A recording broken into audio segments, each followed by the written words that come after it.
depending on your part of the world, could be anywhere between 500 milligrams to 1,000 or 1,250 milligrams. We store it in our bodies, mostly in our bones and teeth, and so it's very important as a child that you have this in order to grow.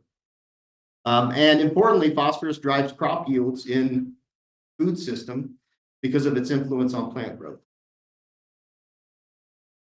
And if you want to see that directly, you can pick out your favorite crop or your favorite food, and you can download yield data for your particular area of the country or from wherever you source that food. And you can trace back to about 1930, 1940 in agriculturally producing countries of the world or areas of the world. You can see that the increased application of so-called mineral phosphate fertilizers has resulted in consistent increases in yield. This is cumulative. This is annual yields as a result of not just the application of mineral phosphates, but the Green Revolution and a whole bunch of other complementary things. So this is important in appreciating its value to the food system. But the origin of phosphate fertilizers is in phosphate rock primarily, and that's distributed disproportionately throughout the world. And so I've drawn from US Geological Survey data, but this is pretty consistent across different data sources. You can see the reserves in different countries shown in blue in the bar at the right, and you can see the mine production, the annual mine production in the gold bar. And so we can immediately see a few outliers here, right? Morocco holds 70% of the world's phosphate rock reserves. And that is one of many reasons why it's important to have these conversations in Africa. I'll bring up another reason later. And then China is the world's leading producer of phosphate rock, but they limit the amount of exports that go out. And so this affects the economic aspects of phosphate fertilizer. If you look at something like the price of phosphate fertilizers over the past many years, you can see significant price fluctuations. The first one, which occurred around 2008, which was almost a 10-fold increase. Could you imagine being a small farmer and having one of your supplies increase by 10x? So this had devastating effects to certain small farms. It seemed to stabilize over a period of years, and then recently it's been going up, and then more recently even fluctuating a little bit. But it's driven by things like war and pandemic and tariffs, which we're all becoming too familiar with these days. So I know you're all scientists, and so you like quantitative data. So I want to throw a few numbers out there for you. This is the historical global sources of phosphate fertilizers from 1800 to 2000. You can see this green at the bottom. This is manure, still used as phosphate fertilizers. But on top of that, you see the red. The red is phosphate rock. Again, you can see around 1930s, 1940s, this inflection in the amount of mineral phosphate fertilizer that we're extracting from the earth and applying to our fields to grow crops. And I've identified a couple other relevant things here, but the takeaway here is that since 1950, society as a whole, globally, we've increased our global phosphate mining dependence tenfold, from about 2 million metric tons per year to over 20 million metric tons per year, and it continues to grow. Now, material scientists in the room may say, that's a really interesting number, 2 million metric, 20 million metric tons. What does that actually mean? Right?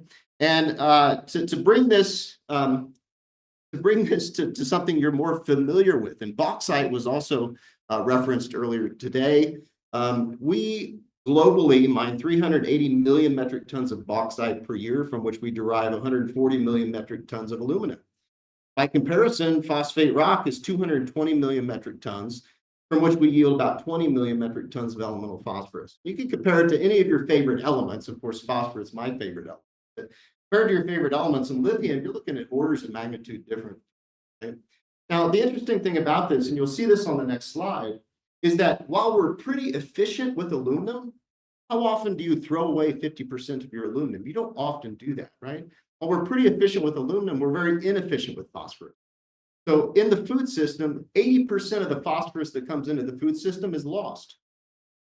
Humans only eat 20% of the phosphorus that comes into the food system.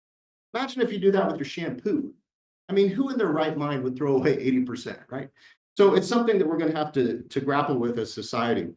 And as scientists, we often want to understand this from a mass flow perspective. Oh, do these numbers make sense? And this has been tracked and vetted many times. This is an exemplary phosphate flow diagram starting with phosphate rock. And the numbers here are 1 million metric tons of phosphorus per year. The arrows represent the relative sizes. So you can see big arrows is a big annual mass flow, small arrows is a small mass flow.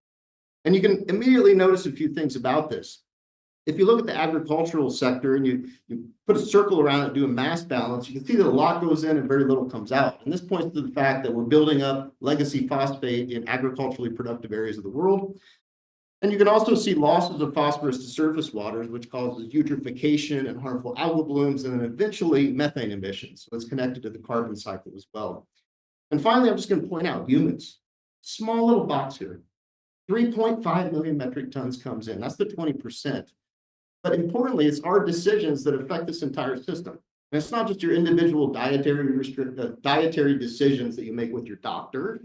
It's also the decisions we make as governments and public policy. So it's our opportunity to influence this in a different way. Now, there are significant downstream impacts and consequences. You can talk about this in the context of environmentalism, but also talk about it in the context of economics. It simply does not make sense to ruin our environment this way because of the negative consequences it has to so many other aspects of life. Just to put one piece of data on it, and again, we're a US center, but I hope you appreciate this from a global perspective. Our US Environmental Protection Agency has documented that 50% of our lakes are in poor condition with elevated phosphate levels.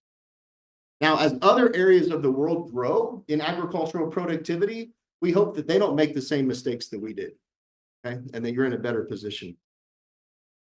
One ultimate consequence of this on our side of the world is the phosphorus that flows from the Mississippi River into the Gulf of something.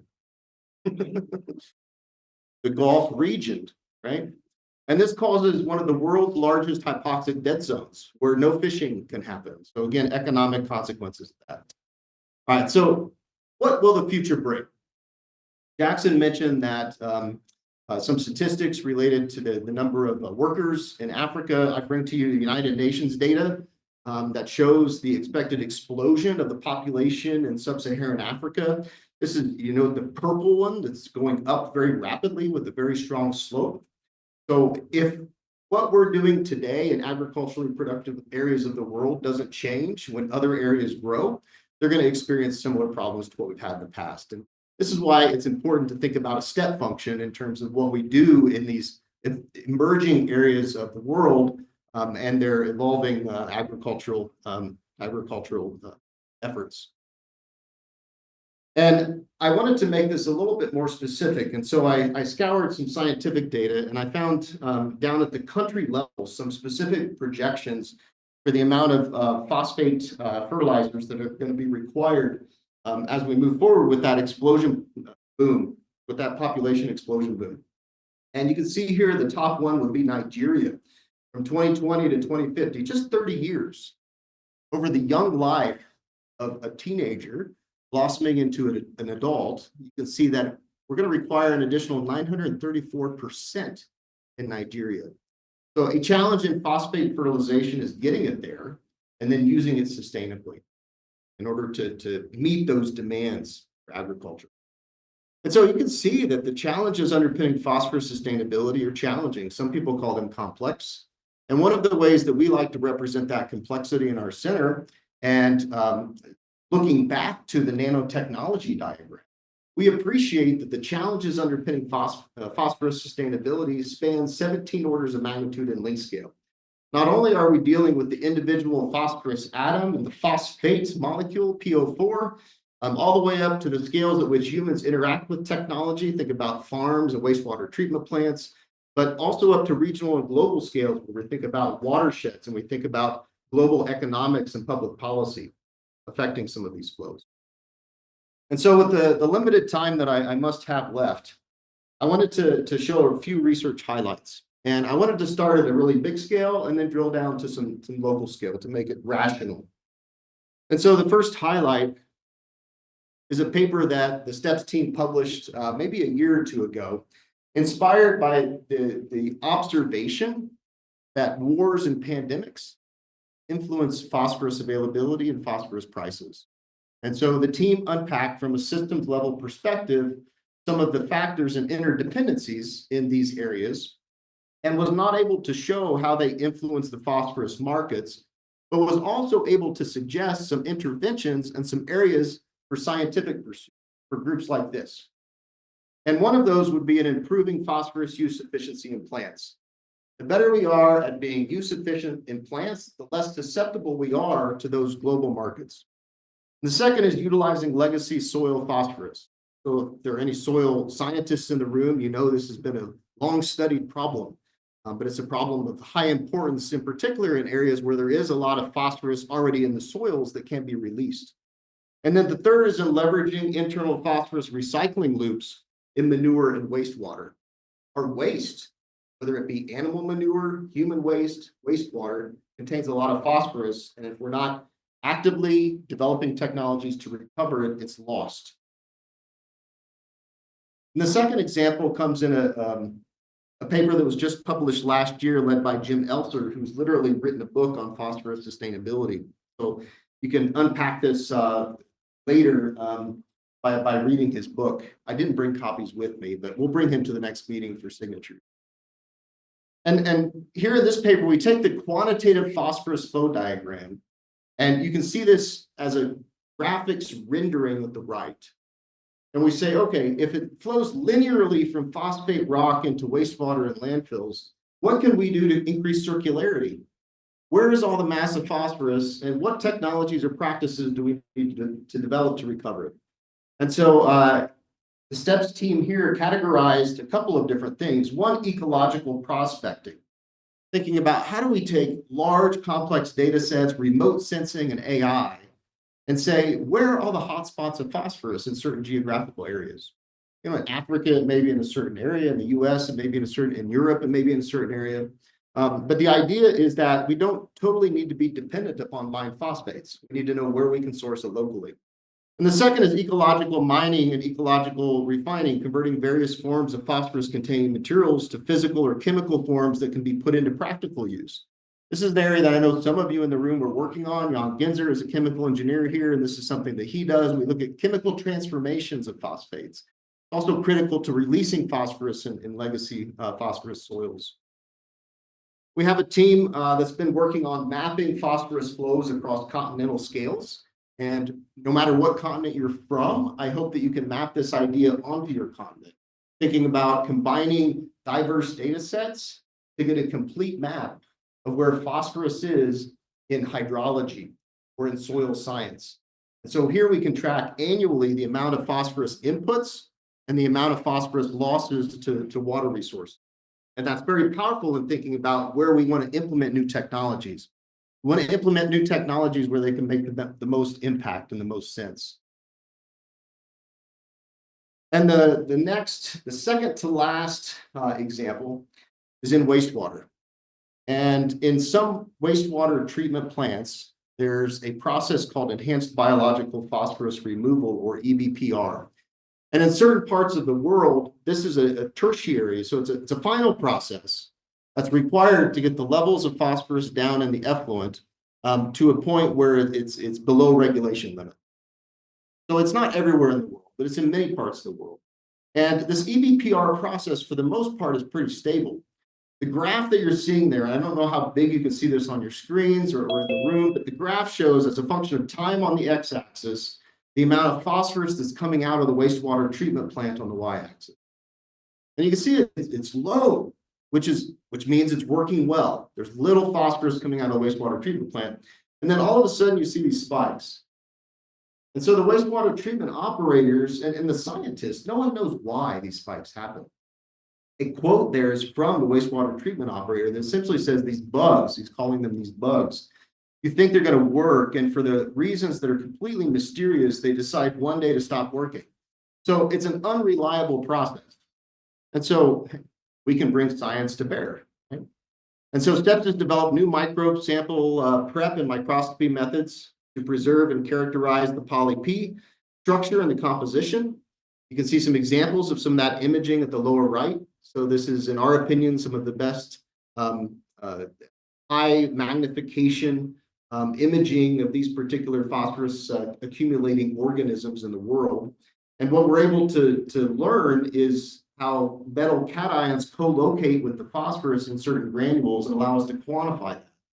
And now that we have that ability to quantify it, we're doing something in a new project, which is pretty neat, and that's what's listed at the bottom, which is developing next generation EBPR technologies using drop-in gene editing microorganisms. So we're working with geneticists on it. So that's a pretty exciting project. And then finally, in the last example, I want to highlight that STEPS has a lot of work in the area of sorbents for phosphorus recovery. So sorbents are this general word that we use for solid materials that enter these aqueous matrices and capture phosphorus. Sometimes we can capture it and release it for other use, or sometimes it's permanently captured. And the team's looking at a lot of different examples: metal organic frameworks, hydrogels, nanomaterials, and polymers. There are some commercial materials available. The photograph in the upper left shows the application of Phoslock, which is a patented technology based on a doped bentonite mineral. And the application of this is either just in powder form out in the environment or in slurry form, but it's never recovered. I was so surprised when I learned this for the first time. We have a sorbent material that sometimes contains rare earths. We put it out in the environment and it's never recovered. And so not only is STEPS developing a fundamental knowledge of the mechanisms of absorption so we can have the best performing materials, but we're also thinking about how do we deploy it on a scaffold that can be recovered so we can reuse that phosphorus as a fertilizer. Now I'm getting a nod from someone in the room who just patented a hydrogel that does precisely that. So maybe he'll share that work with you later at this meeting. But just for a little bit of inspiration on the right, and I've scrubbed the legend on purpose because we haven't published the data yet, so I don't want you to know which one's the best performer. But the data at the right shows, depending on what your initial phosphorus concentration is on the x-axis. So in some lakes, it's going to be very low. In some wastewater treatment plants, it's going to be a little bit higher. Depending on your initial peak concentration, you can see on the y-axis the amount of phosphorus that's captured. And you can see large variability here. And I will tell you, and you have to keep this a secret because no one's listening, I will tell you that the commercial materials do not perform the best. Some of these other materials are better performing. So there's a lot of opportunity in this space to develop more efficient phosphorus sorbents that can recover phosphorus for reuse. And finally, I think I just got the 3-minute warning, and I would say that I told you I wanted to present you 3 things, and I presented you those 3 things. But there's one more thing. And I want to come back to the convergence aspect of it. When I started down this road as a material scientist, trying to understand what's going on in this very messy space, one of my colleagues, who's a soil scientist, Dean Hesterberg, showed me this diagram, and I've redrawn it for you because his was in black and white. And where I started was on the far right. I was studying very ordered, very highly crystalline, highly pure material. And I jumped into a field where things are disordered and complex. The matrix complexity and the uncertainty is just tremendous relative to the type of stuff we were looking at before. And what we articulated in an MRS bulletin about this is where the opportunity space is. And thinking about all these sophisticated techniques that may be applied to the right-hand side, applying to the left-hand side. And the types of techniques that are applied on the left-hand side, maybe squeezing them a little bit to the right as well. This is one way to think about convergence in this context, in this spectrum. And then finally, one final thought. When people start working in areas like this, sometimes they resist. And I think we all know someone in our discipline or in our organization who wants to work by themselves or work in a disciplinary silo, and they're resistant to convergence. And I think this happens a lot at the outset of convergence research projects as we see this confrontation. But those of us that are believers that we need to have an interdisciplinary approach and we need to broadly engage stakeholders in the process, we need to be advocating for this collaboration. And we hope that this comes after this confrontation phase ends. And in the words of Mike Rocco, who is really just a shining beacon of intellect in the National Science Foundation, through convergence, people interact and understand better, and converging technologies offer means of reaching common goals by collaboration. And I think I'll just end with that. Thank you.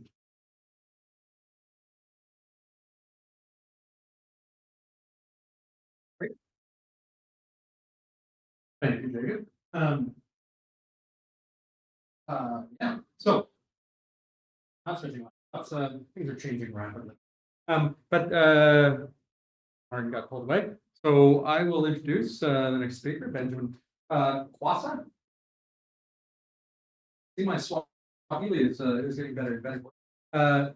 Benjamin is coming to us from Kent State, but of course now I probably can't even find her. Moved.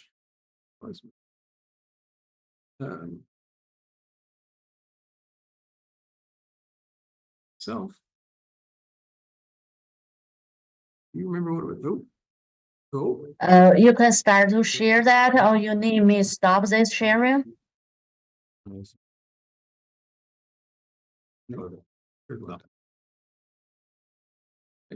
Second. The Zoom. What source is it? So I will try. Of course, now Martin's calling me, so this is gonna be wonderful. Who was that? Alice, Hi, Alice? I can stop share this. this is Martin. And hi, Martin. Hello? I can hear Alice? you, Martin. Yeah, please. Yeah, so Let me see.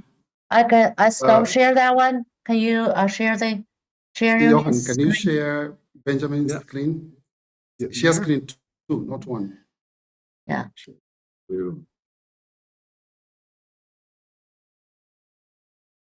A lot of coordination. You're sharing screen 1, not 2. 1 second. Yep, Yeah, there you okay. go. Here comes. Perfect. All right. Yep. Oh. Okay.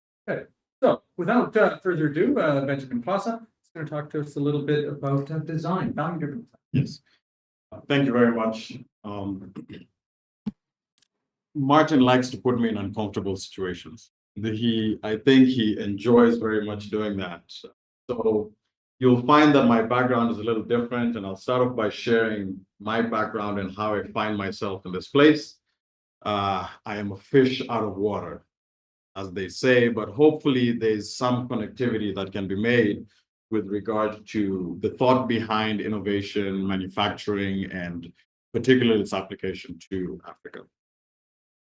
So I first describe myself as a father of 2 and a husband, and then I walk out to do my part-time job, which is the academic and research stuff. And at the end of the day, I leave that and then go back to my full-time job, which is my 2 kids who are my bosses in life, right? And I always bring that up because after I had kids, my perspective on the entire world changed, okay? And I'll tell a little story as to why, and hopefully this makes sense. When I was in high school, my father enjoyed presenting me with puzzles that he thought would be challenging to solve in his fun way of bonding. So his approach to he and I bonding was to test me intellectually and keep doing it until he got a satisfactory response. And so one such day, he asked the question while we're at the dining table, what does it mean to be successful? And I thought about this for a few days, and every day he came back and asked, so have you found an answer? And I said, not one that I'm happy with, right? Because for everything I thought was in one moment a brilliant definition of success, I could find ways to poke holes through it. And then I would quickly disappoint myself and go back to the drawing board and say, I'm going to try this activity again. Each evening he comes back and he asks, have you now found what your definition for success is? And I would try again, come back, no response. And I hate giving up. And so one day we're having dinner and he says, you have a definition of success. I say, I have exhausted all possible definitions I can give. I don't have an answer, but I'm not going to give up. So I might spend the rest of my life trying to figure this out. And he said, would you like some help? He knew that that would irk me, seriously. But I said this one time, yes. Yes, please help me in defining success. And he broke a rule that I had been taught throughout my time in school, which is you do not use words to define those words. And yet he said, Success is when your successor succeeds. I was puzzled and frustrated, and I told him, please explain. And he said that he was once told the only time we as people can count ourselves successful is when those people of whom we are responsible for will walk this earth and they will count themselves successful. And once I had my son, I thought about this often. And then my second child came along and I thought about it a whole lot more and asked myself, why do I do what I do? Okay. And when we're in an avenue where we have such a diverse group, means we have diverse thought, the question becomes, what is it that we do that will ensure that at the very least, those who come after us are going to be successful in what they attempt to do? Right? And so I think it has a little tie-in to what we like to define as sustainability. And I'll touch on that in a second. So I'm going to share a little more about why I say I'm a fish out of water.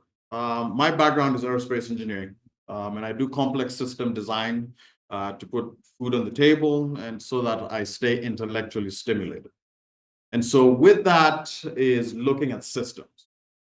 One of the first things we learn about anything that's considered an aerospace system is that it's very complex in nature. So you go down this path of understanding or trying to define what a system is. Okay? And so that's always the starting point when I'm engaging in any project. It's always the starting point when I'm teaching my students in class. Always when I'm trying to figure out, well, how does it fit in? Okay? And so we simply define a system as a collection of entities that produce a unique behavior. Right? And that is of varied kinds, be that natural, synthetic, engineered, or even accidental.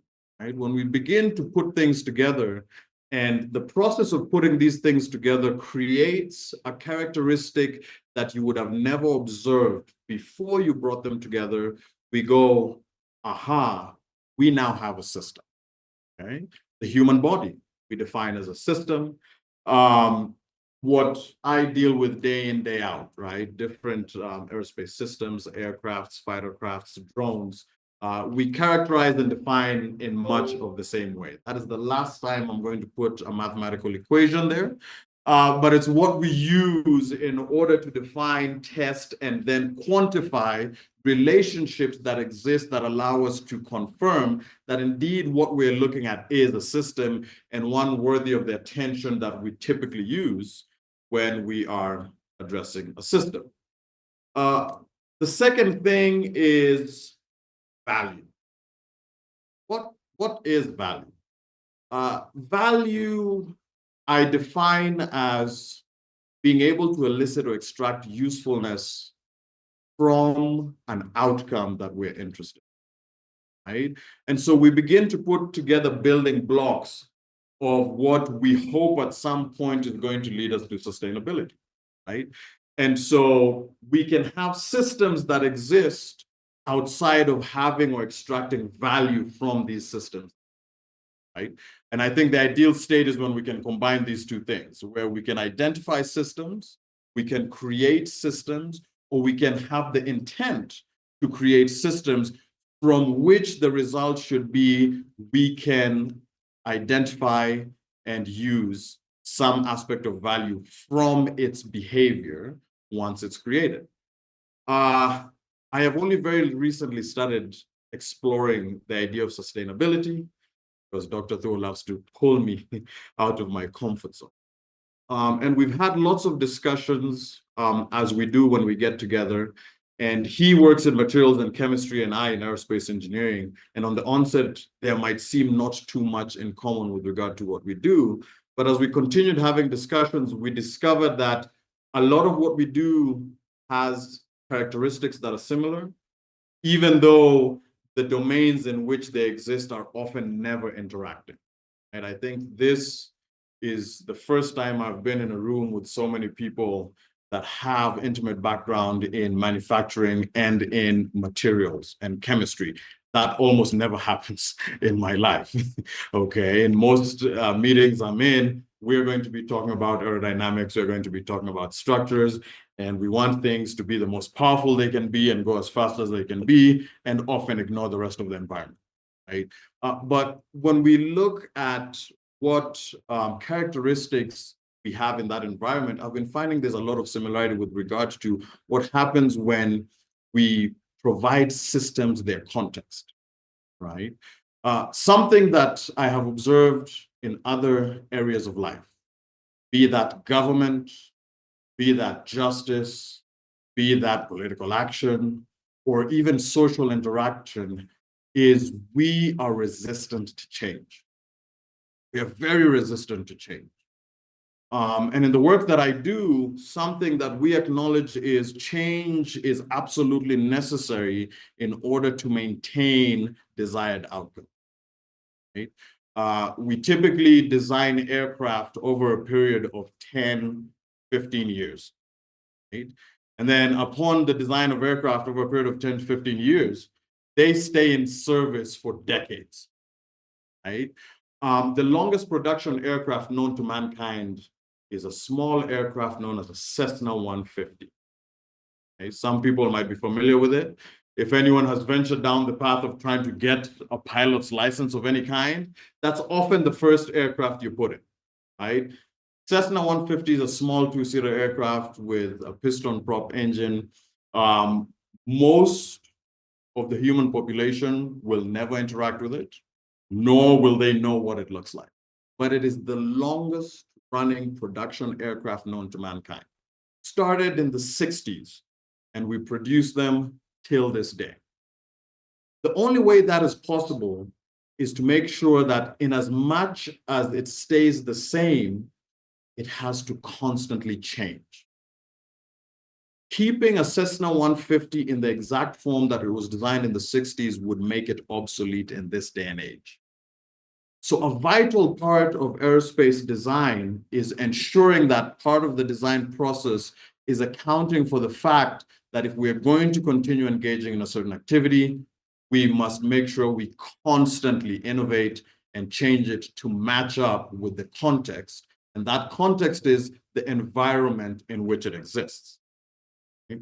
And so if we look at our environment, be that in Africa, in America, in South America, in Asia, in Europe, in Australia, even at the two poles, right?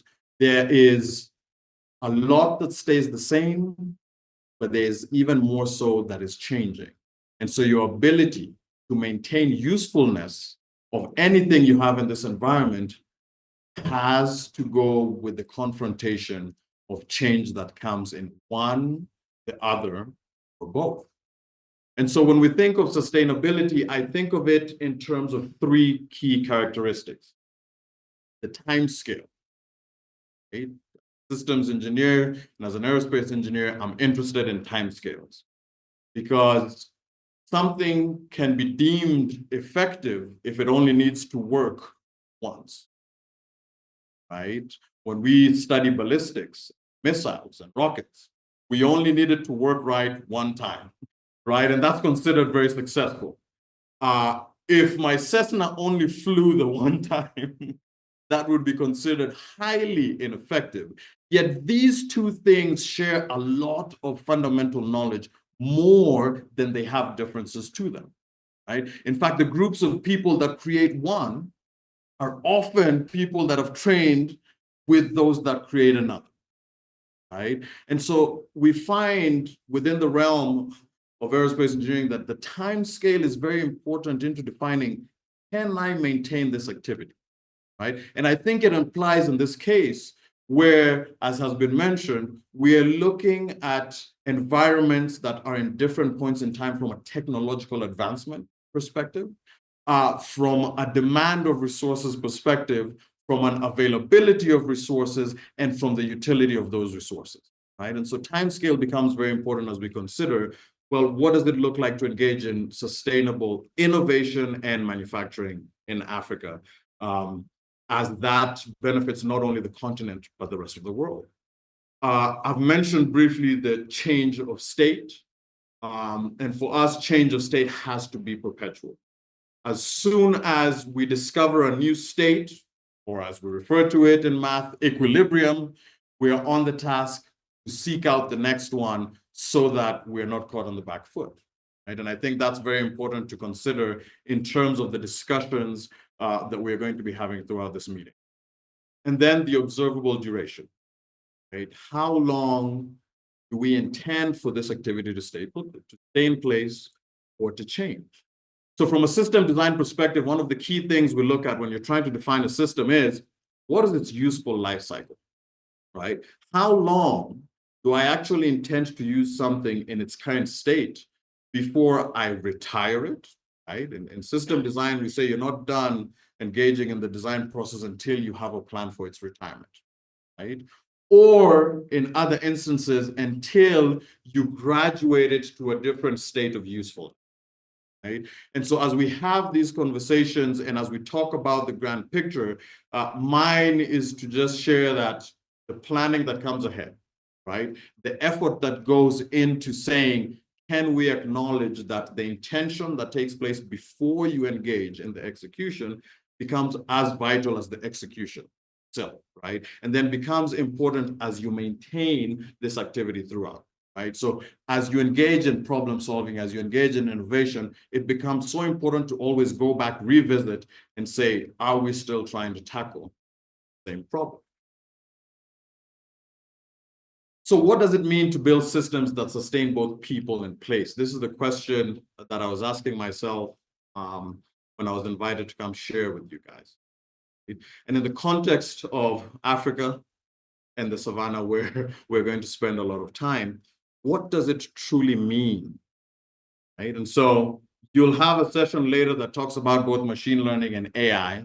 And as someone that enjoys technology and uses it to solve problems, I underwent the task of asking an AI to tell me what would it look like if I were envisioning, right, innovation in manufacturing in the savannah, where we sustain both people and place. And that's the image that was generated, right? And I thought it very intriguing, right? Because as has been mentioned, right, by both Jack and Jacob, there's this idea of whenever you are in an environment, you don't contend only with the element of interest, but you're always finding yourself, especially in engineering, engaging with energy, with water. And because all of these are human activities, food becomes a core element of that, right? And so in order to be able to put up any kind of industry that will be considered useful, it almost becomes irresponsible to do that without the consideration for the sustenance of people inside this environment without destroying the environment. Okay?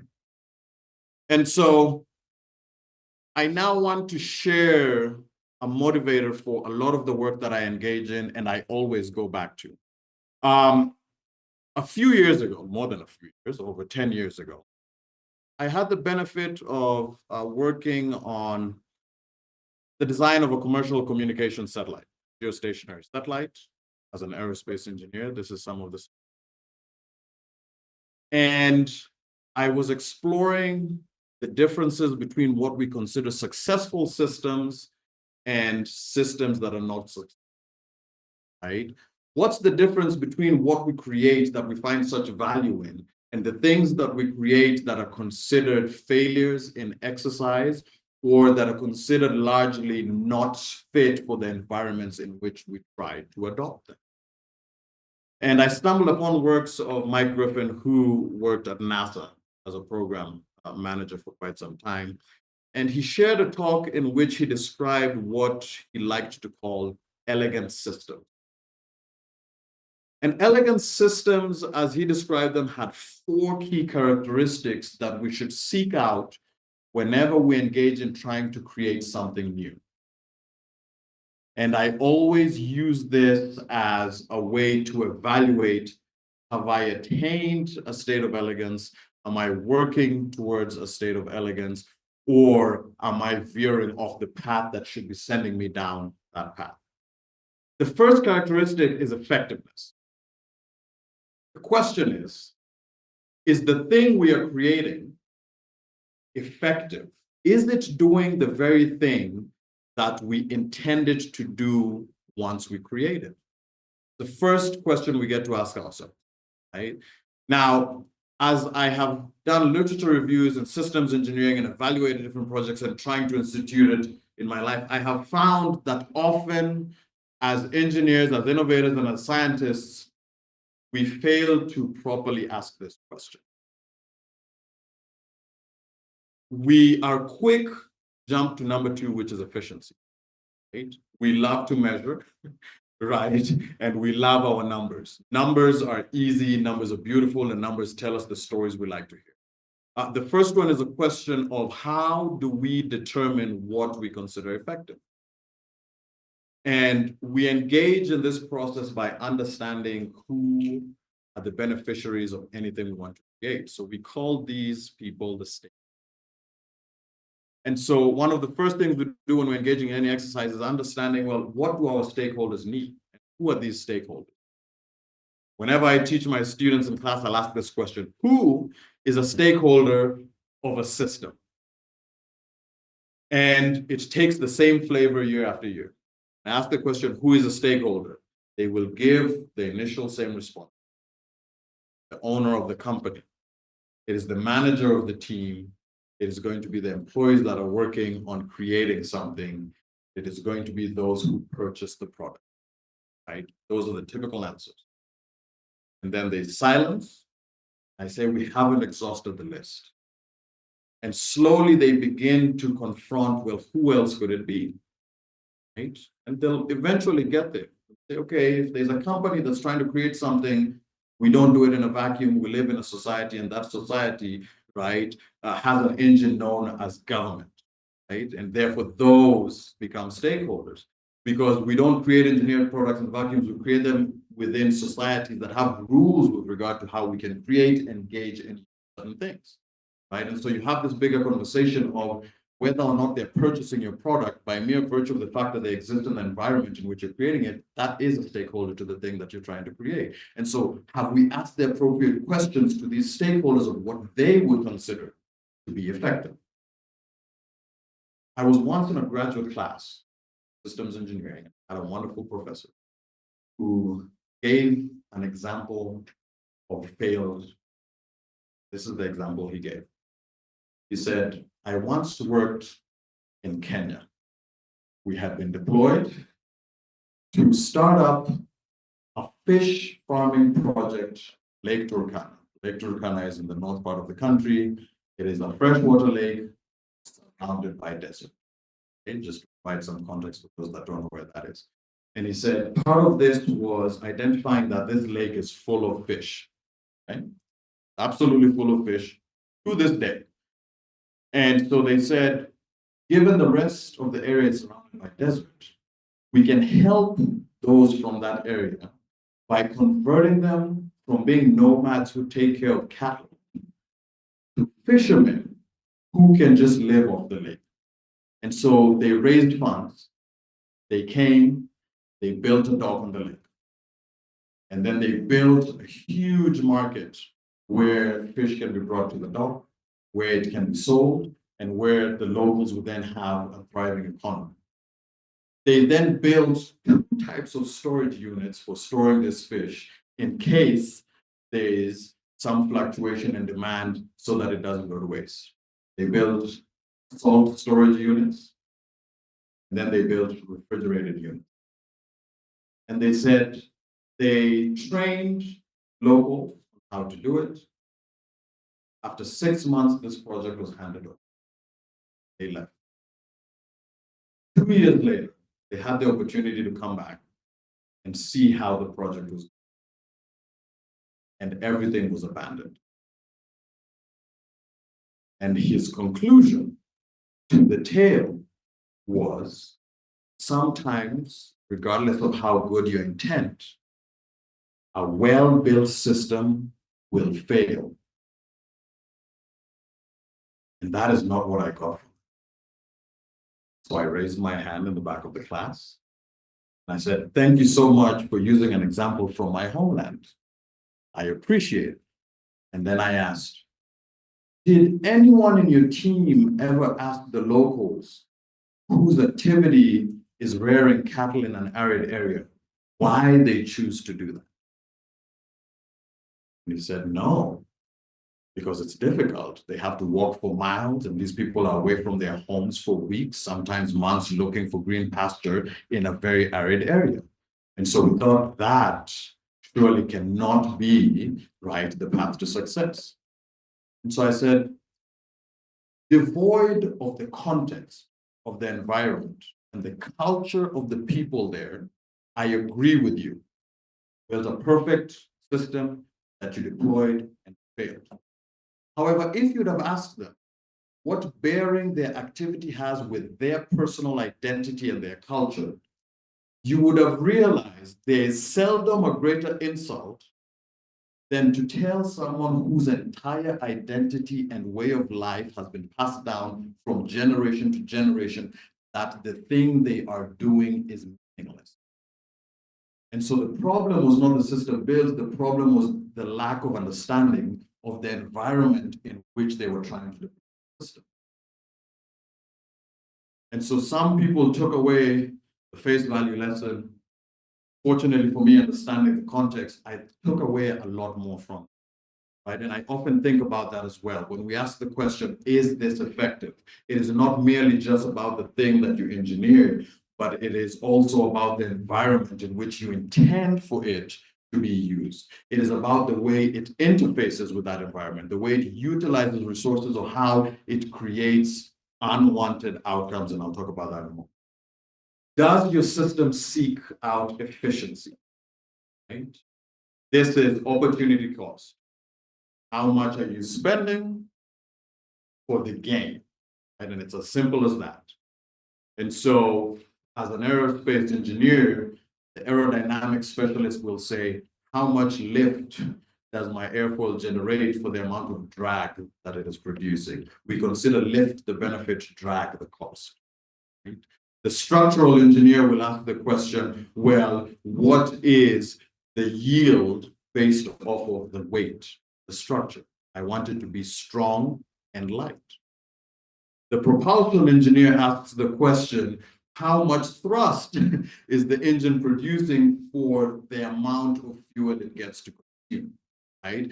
And we do a very good job of measuring efficiencies when it comes to our isolated understanding.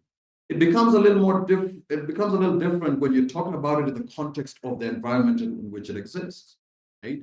Because now you'll have systems that can work very well from the perspective of the designer, but are very expensive for those who don't have a direct benefit. If we decide to engage in an activity in which we are pulling all the resources from a place, regardless of the abundance of the resource, and the consequence is that we get to drive people from their communities, right? We get to take so much that their basic livelihood is now changed entirely without warning to them, right? Are we really extracting the value that we thought we were? Third is to develop robustness. Now, engineers and scientists have very many different definitions of robustness. I am not going to purport to have a succinct definition. The functional one that we use is the ability of a system to behave in the way you intend, even when there's a change in the system's environment. That's our working definition. So if I build an aircraft that's meant to comfortably fly without having too much disturbance and is stable at 30,000 feet, what happens when I have wind gusts that are hitting 30 miles an hour? Right? This is a fundamental change in the environment for which it was designed. Do I get to still maintain certain levels of performance, or does it quickly deviate to a place I never would want?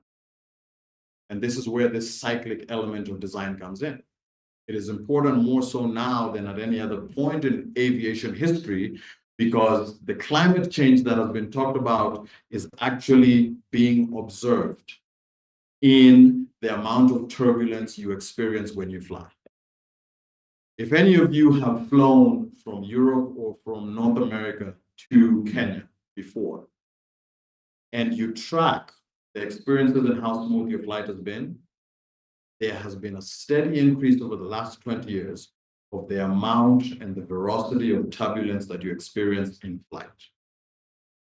So that is an observable change that we see in aerospace engineering and is actually affecting the way we're looking at designing aircraft moving forward, because we know that unless something significant changes, this is something we're going to see happen more and more, and its intensity increase. So do we create our systems so that they are comfortable when the environment decides to provide distress? And then lastly is, does our system minimize unintended? This one is a fascinating one. It is the only point in which I disagree with the initial proposal of the characteristics. I view this less as a characteristic, but as a response of the system to everything else that has been done. For every system that I know of in existence that is created, there is an unintended consequence. The mere fact that the definition of a system is something that produces unique behavior when you bring things together means that we should always understand that there is the possibility that we get a positive or a desired unique behavior that we could not observe before, and there might be a negative unique behavior that we didn't anticipate. So do we work and do we continue to engage with the definition, with the redesign of systems, so that as we identify our unintended consequences, industrialization, right, growth of economies that translate to increased pollution, right? That's an unintended consequence. It is not by design or desire that we want to increase pollution whenever we increase our industrialization. So what are we doing to evaluate those things so we can figure out how we change? Change has to be ever present for us to maintain effective systems. I think I have a few minutes left. With that, I'm going to say thank you very much.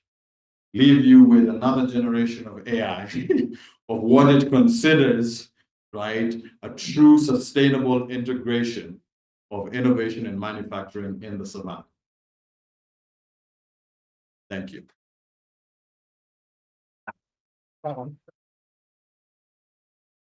Right. So those are the culmination of our talks. So we are going to take questions.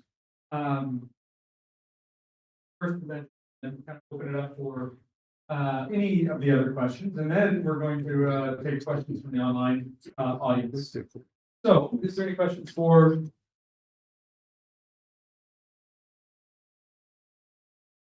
Too clear?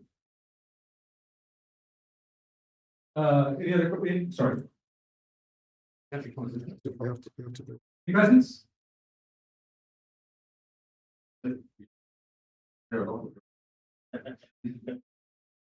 Okay, we'll open it up like this.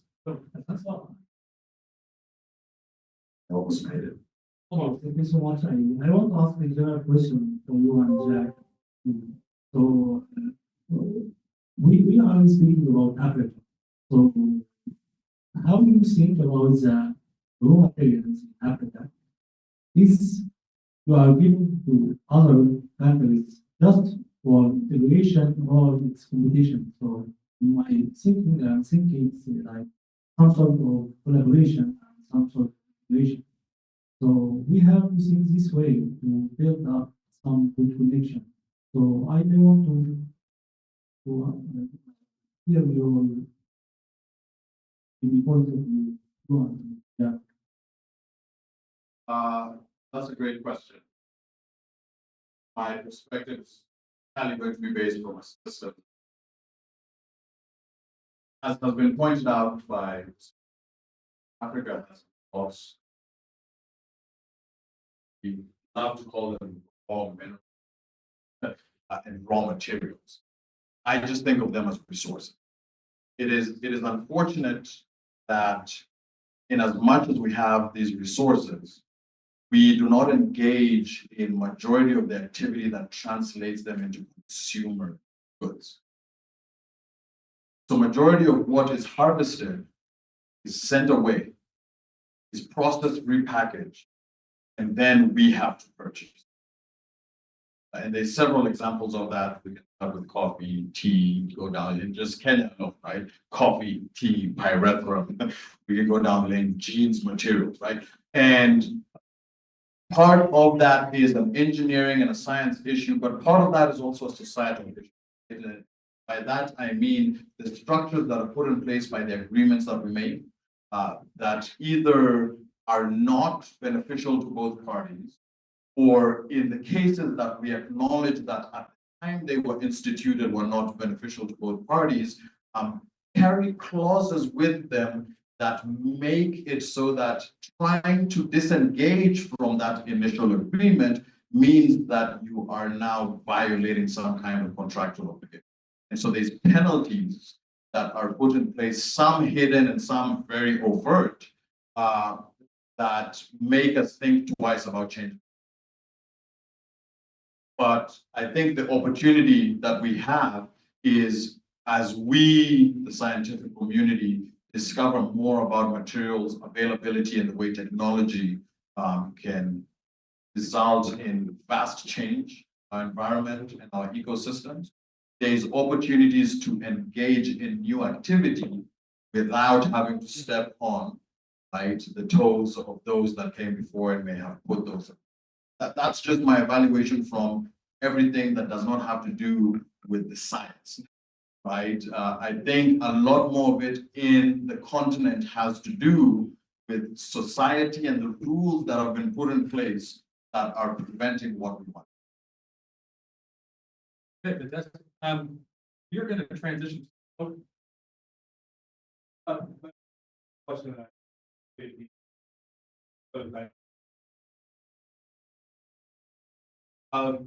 both going to touch on goals and ideals for development of demands for that. Maybe a little bit more.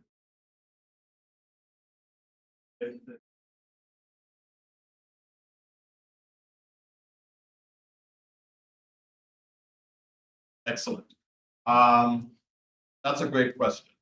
Where I see a challenge, where others might see a challenge, I see opportunity. I don't have a polished way of saying this, so I'll start by apologizing.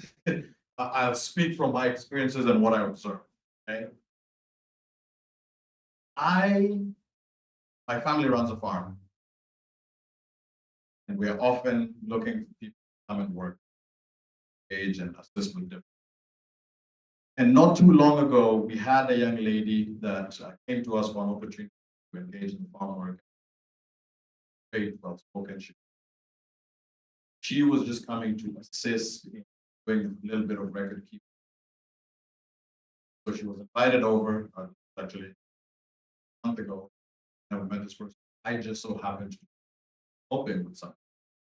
And visit, she was hired, was her first day, and she was sharing about, she was hearing what we do on the farm and some of the things she can do to assist. And I asked the question, you go to school and how far did you get in your education? Sheer curiosity. She says, yes, I have 2 bachelor's degrees.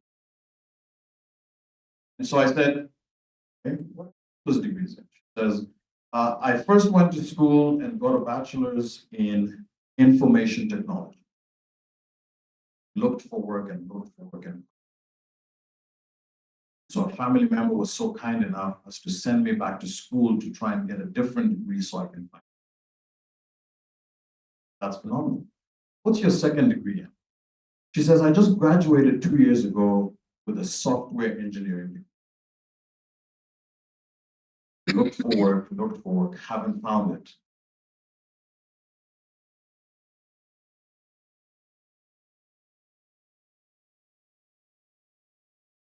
Isolated incident when it came to the continent, right? You will be surprised how much we engage in training and emphasize education, but the moment they leave, we do not have an industry that is ready to support the levels and numbers of people that have this highly specialized skill training. So they end up, we call it, there's a term for this, Kenya called tarmacking. Let me share with you what tarmacking is. Tarmacking is this phenomenon where when you graduate, you are going to spend a very significant amount of time walking the tarmac next to the road. You go from building to building, industry to industry, just to see if you can work. And so if you ask a lot of people, Kenya and other places in Africa, is there a concern that if there's this development in industry that we have not yet seen yet, are we now going to be wanting for a labor force? Answer I always give is not in the foreseeable future. Great, thank you. That's income.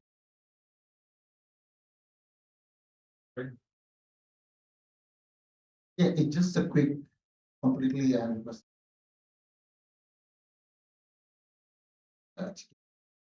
the only addition I would have to that is what is training? What's the optic?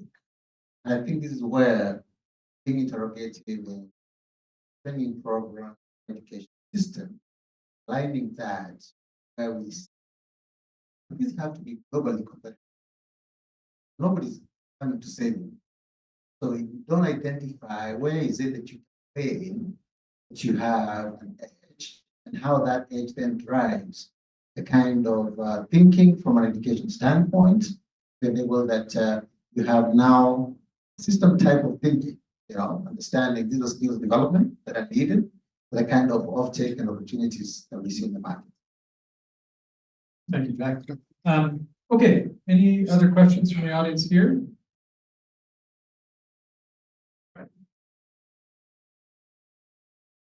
Thanks, both of you, for your talks. I would have a question to you, Jack. You presented some pretty compelling examples of what could happen here in Africa. Sustainability. Do you see the investments coming also to grab those opportunities, whether from the guys you then get actually needs to transform this into future policy? So the short answer is nowhere near the scale of the opportunity that is available. The long answer is that we do have certain private sector that is already seizing this moment, even in the absence of a enabling environment, even in the absence of a struggle in terms of the financing. Because there's a long list of opportunities that are absolutely competitive. The moment you layer on the cost of capital, it washes away the competitive. So there's a number of binding constraints that we do need to address that then enable us to get the truly transformative kind of impact that we foresee. And part of that process is starting with the recognition of the opportunity. Because we are at the point where that opportunity is not conventionally given. And then just a quick example of that. So one of the most compelling ideas when you start thinking about some of the opportunities has to do with the opportunity on direct there. And there's scientists in the room, so I'm not really trying to explain what that is. But you think about what are the ingredients that make it feasible, or at least provide you kind of the edge for direct air capture. You need a place with a kind of energy, green energy, that is heavy, it's an intensive, energy intensive process. So you need a place where it can be able to support with green energy from a scale that obviously has not been seen in the past. And secondly, require a place where these green electrons that are being used to support the direct air capture process do not have other competing uses. Because I would argue, if you're generating green electrons, the first and foremost priority should be to retire emitting energy source, not to direct it to direct air capture. Then, of course, ultimately, you need a geological structure that allows for the storage when you do that capture. You start thinking about that, and you find a place on in East Africa, where the Great Rift Valley is running through the right geology, the geothermal power, ability that we can be able to do this without compromising on other sort of heating sources, because there's really no that much energy, and whatever is available is mostly green. What is that even in question? Why you need to locate and set that up in a part of the world that aligns with those incentives? At the moment, you share this as an idea, and I know this from fact from some of the companies doing this. They have presented this as an opportunity without names of where that opportunity resides. And to a person, investors will be all on board. Sign me up, tomorrow we get going. The moment they invoke, oh, it happens to be in Kenya, it happens to be in East Africa, falls apart. And they're like, oh, you mean this is not in the Pacific Northwest? No, it's somewhat close by. And just because it's an unknown, it's a location where most of what they know is facts, information that they see on CNN, and most of that is leaning more, it's biased towards everything that is not working. It's not to say that that is not true, it's just there's no balance in the kind of information available to them. So there is a lot of education process, a narrative shaping work that allows the kind of investment that we think to flow can. Okay, and for the sake of time, allow me to switch. For the sake of time, please allow me to switch to the online panel. I think we have Aris in the picture. Hi, Aris. Aris is joining us from Peking University. A little bit about introduction about Alice. Alice is, I don't even know how to describe her. She's like a power of nature. She moves stuff. Alice, those who know her, she's a professor at Peking. But when COVID hit, Alice and Paul Weiss started this forum called iConnect. And what iConnect translated to is a forum where we can have this kind of discussions, where we can be open-ended. We can talk any subject. You're not limited to any specific area. And besides iConnect, which is doing very well in all aspects, she's also an amazing professor who does a great work on wearable and flexible electronics. So I don't even understand how she gets to balance her time. And in a little way, I think Benjamin was telling you, I'm going crazy, pushing different areas. I steal those ideas from her. When I grow up, I want to be like Alice. So Alice, do you have a question for us? Okay, great. Can you hear me, Martin? Yeah. My mic is a problem. Hello. Can you hear me? Hi. Yeah. So, I can hear you, but I cannot project you to the room.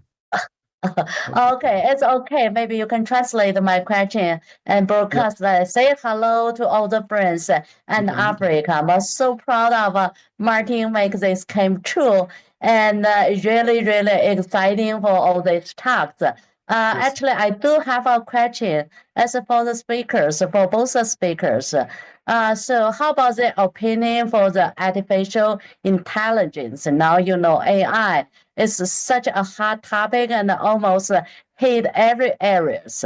So I want to know how about their opinion and how they think AI will, translate or transfer or driven, the future of this kind of climate issues, all these issues. Okay. Is that okay, Martin? Yeah, please. Yep.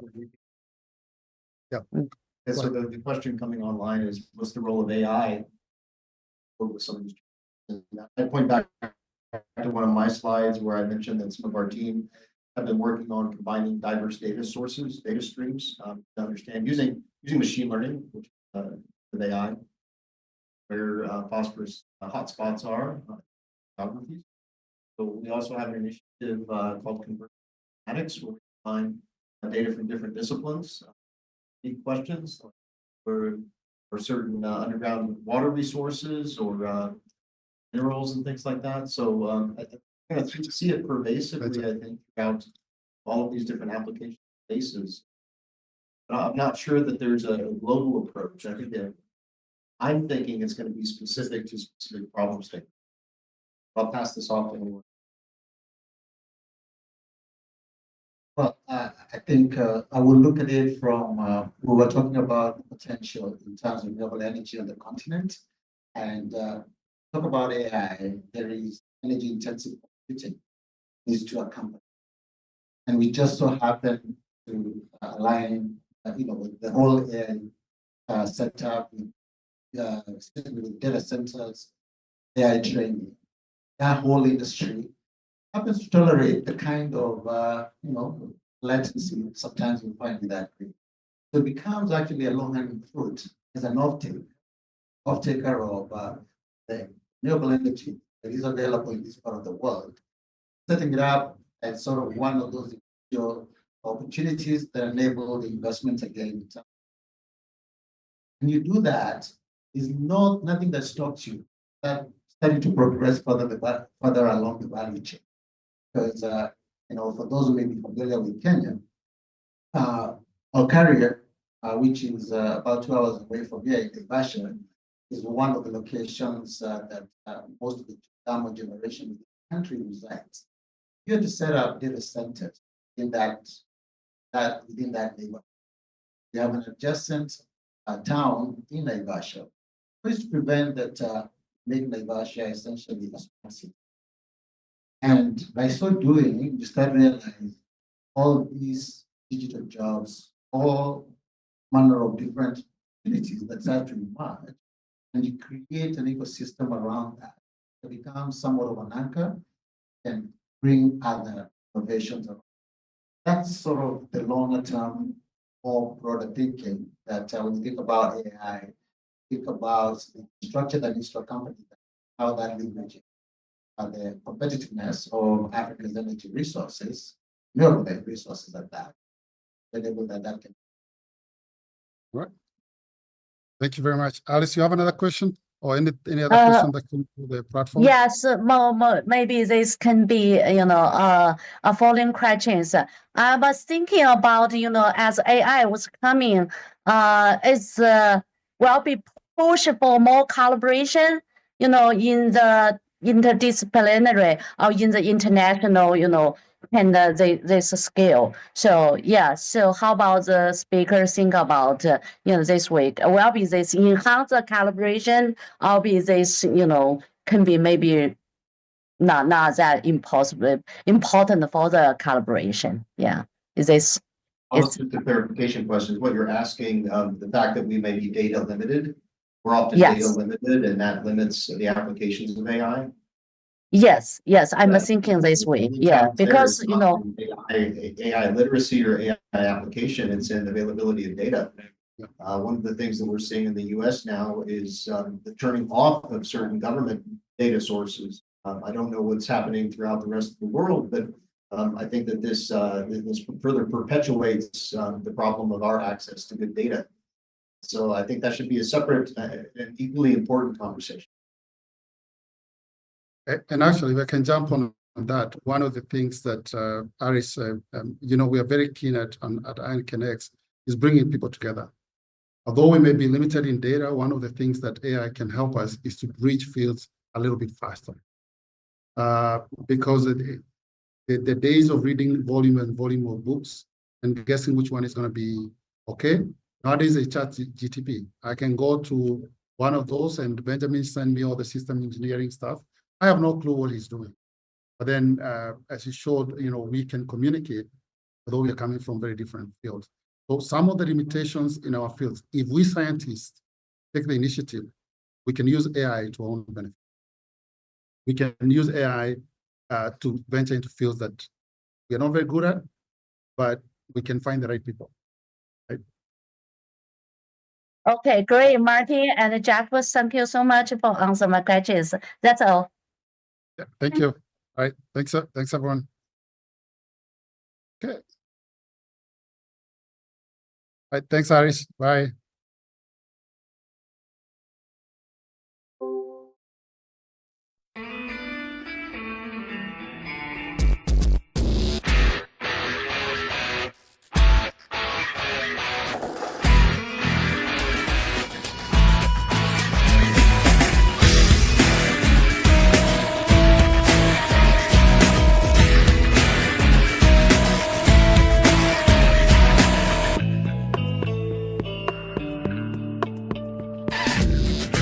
再是奇迹，不再是幻想，此刻真感觉全世界对我鼓掌。不必太在意身旁惊奇的目光，可以点点头，可以放声歌唱。我创造奇迹，我拥有梦想，我希望看见所有骄傲的脸庞，不再为曾经失败放弃或感伤，努力才是真的方向。